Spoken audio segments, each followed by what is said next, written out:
Good evening po sa inyong lahat.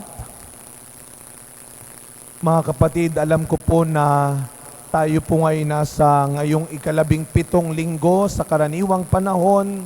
Alam ho natin na isa na namang tila madilim, mahirap na yugto sa kasaysayan ng ating bansa ang naganap dahil sa nagdaang bagyong Karina at Habagat. Alam nyo, meron akong kaibigan, nag-message siya kahapon. Sabi niya, alam mo Father, mabait naman akong tao. Sana wag naman silang magalit sa akin. Ang pangalan niya, Karina. Kaya kawawa ho may mga pangalang Karina yata, no? Dahil parang lahat parang galit na galit sa bagyo naman ho yun.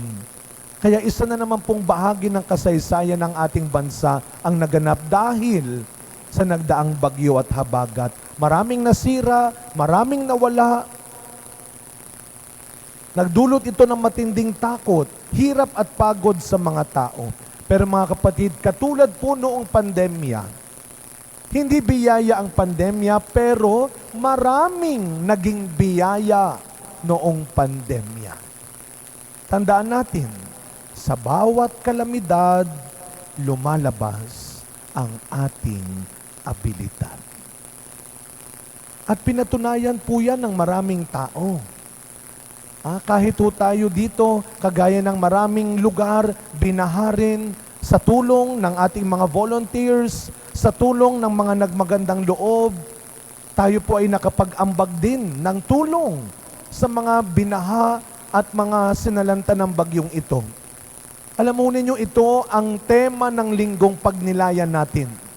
Ang ating abilidad sa tuwing dumadalaw ang isang kalamidad.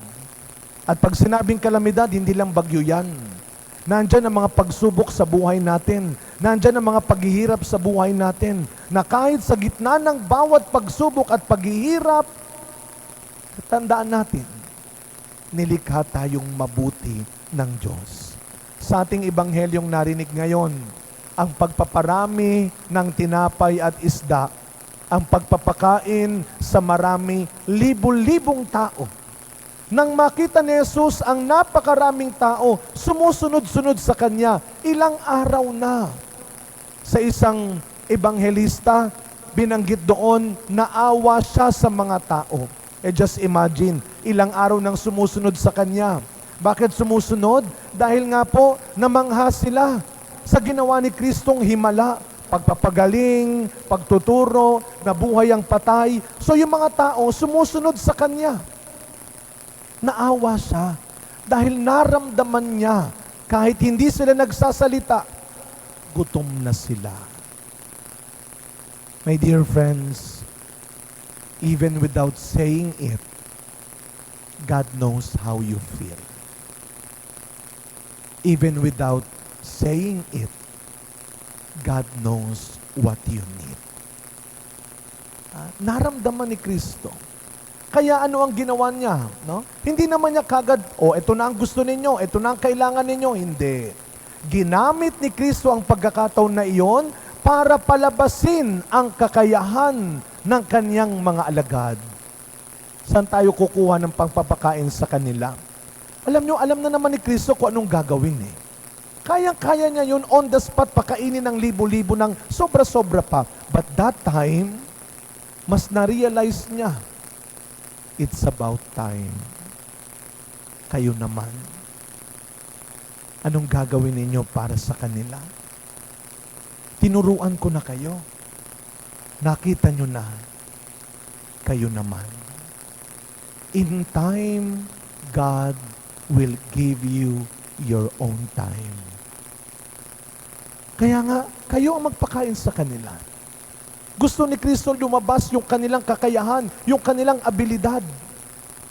At sa mga panahon ng pagsubok, kagaya ng kalamidad ng bagyo, doon pinalalabas ng Diyos. Una, wag natin kalilimutan, kapag may dumarating na pagsubok, paghihirap, pag may dumarating na kalamidad, hindi bigay ng Diyos yan.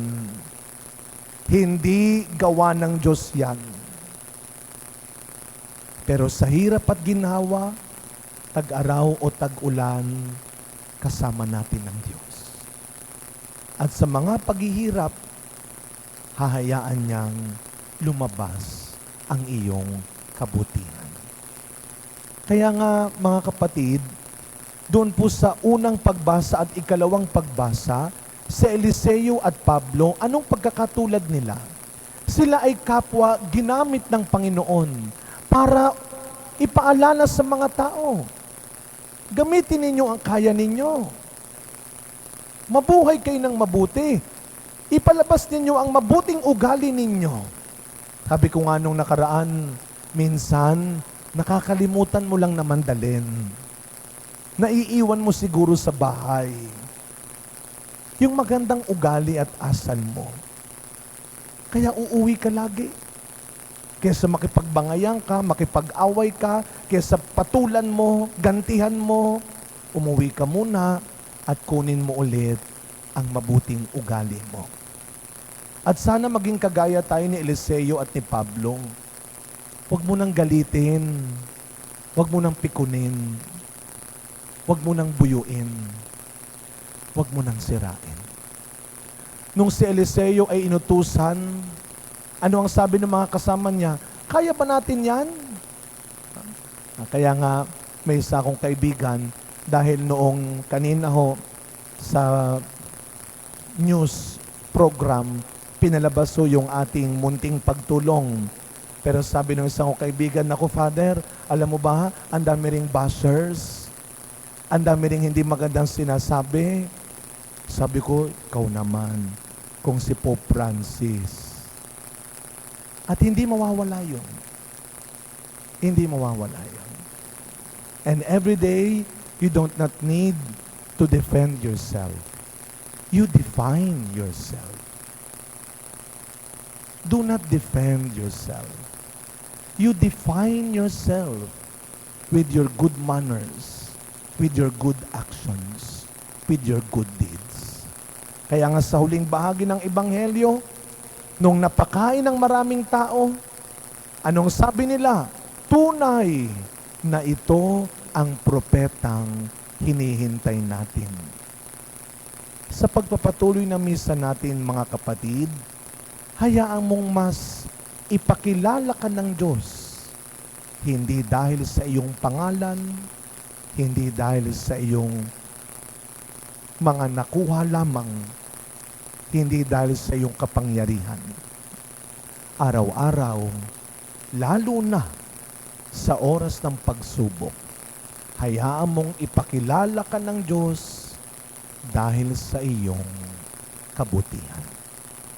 Anumang pagsubok, anumang kalamidad, huwag mong ipagdadamot ang mabuti mong